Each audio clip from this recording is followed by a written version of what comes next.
Bonjour et bienvenue pour un nouvel opus de Ball Don't Lie, probablement le dernier, au moins pour cette saison. On verra s'il y a quelque chose d'autre qui suit. Fin de saison probable en NBA ce soir, on ne sait pas encore. Match 4, 3-0 pour Golden State. L'équipe est largement au-dessus de Cleveland. Cleveland qui avait un coup à jouer lors du premier match, ça s'est pas réalisé. Depuis Cleveland souffre. On a James qui a même fait son deuil. Maintenant, on le voit s'amuser avec les journalistes en conférence de presse. Il a fait son deuil du premier match avec fin de match catastrophique.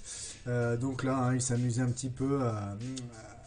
Notamment lors de la question sur une question sur Kevin Durant, on lui demandait son avis. Il a dit que tout simplement ça se voyait, on pouvait déjà voir la grandeur qu'aurait Kevin Durant dès son plus jeune âge. Tout le monde pouvait le voir sauf Portland, donc petite pique à Portland, qui avait préféré choisir sur le bust Greg Oden plutôt que Kevin Durant lors de la draft. Donc voilà. Ensuite, on va passer directement à la confrontation du soir. Donc très très tendu. Donc normalement, bien sûr, Cleveland n'a pas l'effectif pour battre cette équipe.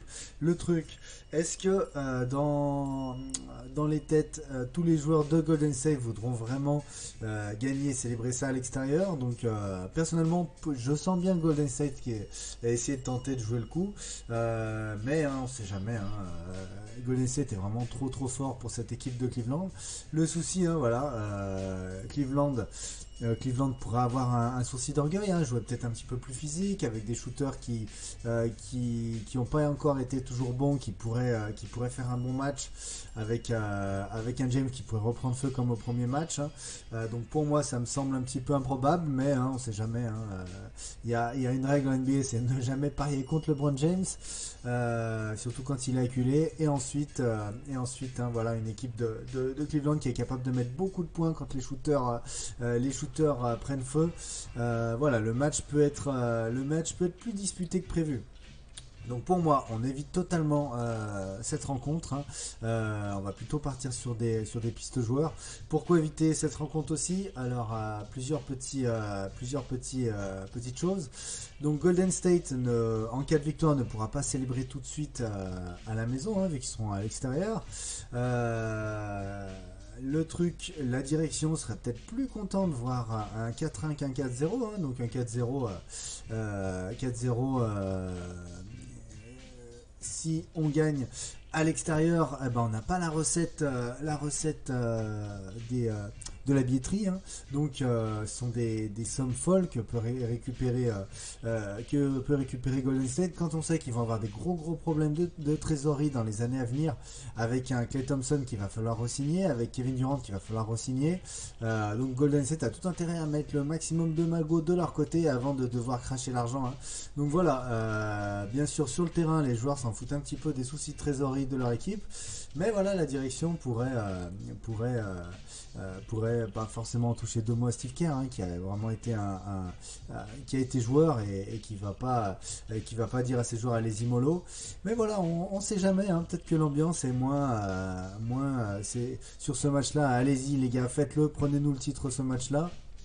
Et tout simplement continuer à faire le taf tout en se disant voilà, vous n'avez pas forcément notre soutien maximum, finir à la maison ce serait quand même pas mal. Donc voilà, ça peut être une crainte, plus l'orgueil des Cavaliers, ou plutôt l'orgueil de James avec qui va bien vouloir l'accompagner dans sa grosse performance. Voilà, pour moi, je ne touche pas du tout à ce match-là. Néanmoins, je vois quand même bien Golden State l'emporter. S'il l'emporte, vu la défense de Cleveland, ce serait plutôt avec 5-7 points d'avance. On doit pouvoir obtenir des cotes à environ 2 à tenter.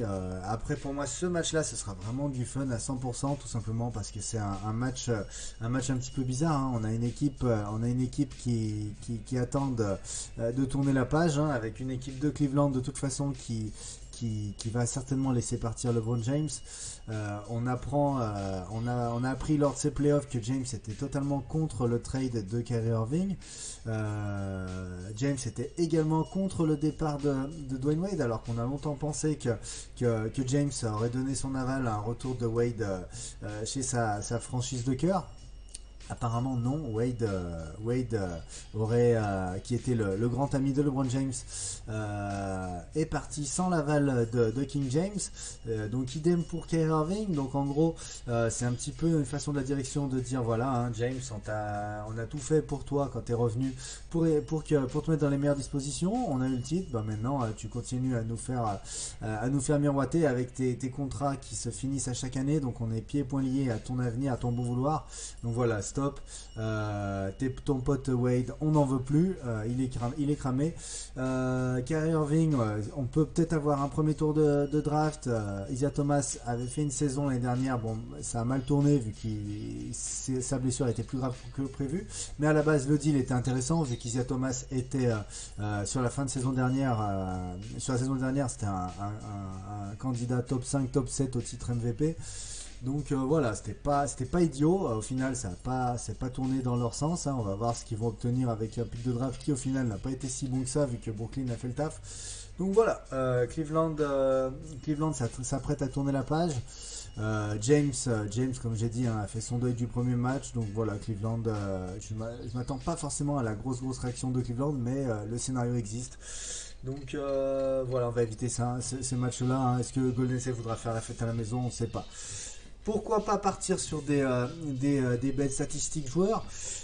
Truc à savoir, donc on a LeBron James et Kevin Durant encore, hein, qui sont sur une série qui chasse le Shaq, hein, avec le plus grand nombre de matchs à plus de 25 points consécutifs en playoff. Donc Shaq et Jordan sont tout en haut du classement. Ensuite on a Elgin Baylor et arrive après, hein, à égalité James et Harden, hein. James et Durant. Ils sont au coude à coude un petit peu statistiquement un peu partout, hein. D'ailleurs sur leurs 13 confrontations ils sont à exactement la même moyenne de points, 32,6 points par match, hein, pour Durant et pour James sur leurs 13 confrontations en playoff. Donc voilà, c'est intéressant. C'est intéressant de voir ça, hein, leur confrontation en finale d'ailleurs. Ensuite, bah voilà, ces deux joueurs voudront certainement continuer un petit peu à gravir les échelons, à rattraper le Shaq, à rattraper Jordan. Hein. On sait que James a toujours dans un coin de l'œil les records de Jordan. Donc plus de 25 points pour ces deux joueurs ce soir. Pour moi, surtout sur Kevin Durant qui peut sceller un petit peu son titre de MVP en cas de victoire ce soir, vu que Curry a raté son dernier match. Durant a sorti un très très très gros match. Dans un match qu'aurait pu éventuellement prendre Cleveland. La grosse perf de Kevin Durant ne va pas passer inaperçue, hein. Donc voilà, Durant a peut-être pris le titre de MVP des Finals sur le dernier match, à moins que ce soit James, hein. Ça n'a pas été fait depuis la fin des années 60 avec Jerry West, hein. Jerry West c'est qui? C'est le mec qu'on voit sur le logo NBA, hein. C'est Mister Logo. Donc Jerry West, James peut battre deux records et égaler aussi Jerry West ce soir, égalé en étant MVP malgré la défaite. Donc là, MVP en prenant 4-0, ce sera vraiment une très très grosse surprise, mais dans les faits, hein, ça reste le meilleur joueur, hein, donc pourquoi pas, même si j'y crois pas, hein, s'il l'a pas eu il y a 2 ans quand ils l'ont filé à Iguodala, alors que James était clairement le meilleur joueur des Finals il y a 3 ans. Ce serait surprenant de le voir être MVP maintenant avec un Kevin Durant qui a sorti un match énorme. Ensuite, James, s'il met 40 points pareil, hein, j'ai dit qu'on risquait de voir tomber ce record lors des finales. Donc il était à un match de retard sur Jerry West pour le plus grand nombre de matchs à 40 points sur une session playoff. Donc il a égalisé Jerry West lors du le premier match. Donc il a raté sur les 2 derniers matchs. Ce soir, si James passe les 40 points, eh ben il va passer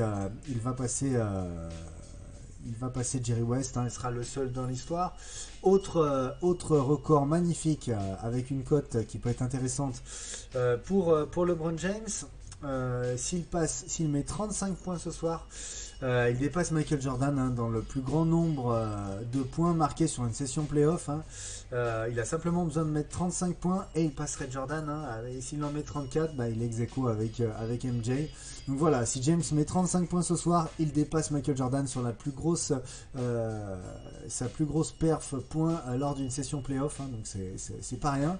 On sait que Jordan était vraiment un très très grand attaquant. LeBron James à la base c'est un joueur polyvalent, donc qui est devenu peut-être le plus grand attaquant du game. Donc pas forcément le plus beau à voir.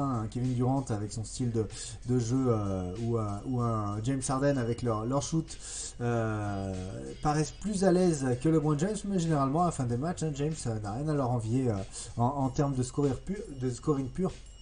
Donc voilà, pourquoi pas James à 35 points, voire aller chercher le record à 40 points, Kevin Durant à 25 points également. Donc voilà des pistes que j'aime bien. Ce sera pas aussi beau que ce qu'on a pu voir lors des précédentes rencontres, les cotes à 6 qui sont passées lors des 2 derniers matchs. Donc là, il n'y a pas de...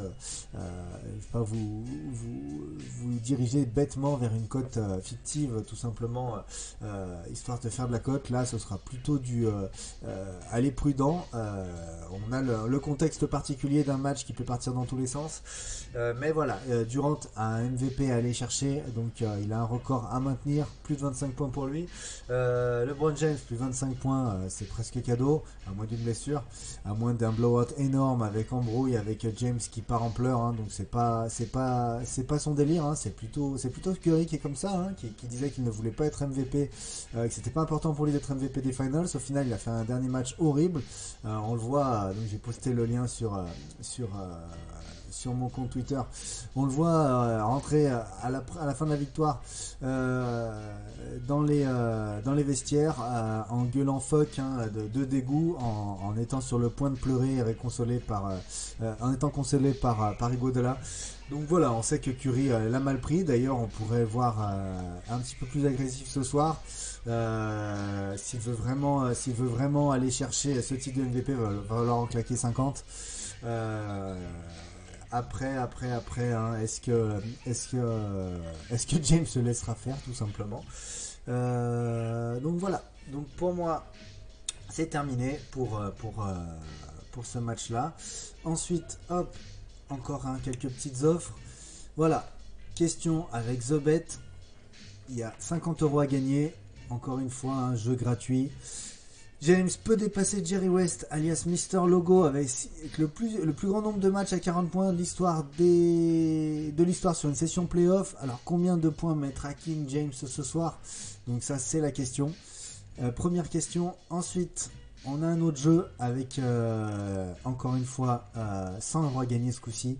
Un quiz pour fêter la très belle offre d'inscription de Winamax pour la Coupe du Monde. En gros, au lieu des 100 € remboursés sur votre premier pari, ça passe à 200 € remboursés sur votre premier pari. Donc voilà, vous avez ça sur mon site, bol-live.com. Soit vous passez sur Twitter, soit vous allez directement sur le site. Donc, combien d'écrans a eu Stephen Curry lors du match 2? Si vous voulez un indice, hop, vous allez sur mon compte Snapchat, donc sur la droite du bandeau vous avez un indice. L'indice sera bientôt désactivé, donc voilà, combien d'écrans pour Stephen Curry au match 2. Donc voilà. Ensuite, dernière petite chose, n'oubliez pas, si vous êtes sur The Bet, c'est intéressant, encore une fois, on a battu les records, dotation de 400 € sur un jeu avec des droits d'entrée à 2 €, une grille d'entrée de 2 €. Le vainqueur a pris 104 €. Donc en gros, qu'est-ce qu'il fallait faire? Il fallait trouver l'équipe la plus performante du soir. Donc voilà, on fait sa sélection. Donc voilà, est-ce que ça va être Wood, Korver, J.R. Smith? Sakoud a été bon dernier match, Smith a été meilleur que lors des derniers matchs également. Voilà, du Curry, du Thompson, est-ce que Draymond Green ou est-ce que Kevin Durant?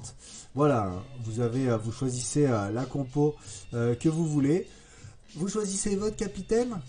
Est-ce que ce serait pas le match clé dont on n'entend pas parler nous sort un match de folie, il en est capable. Mais bon, normalement, ça va quand même plutôt se jouer du côté du trio fort Curry, James, Durant.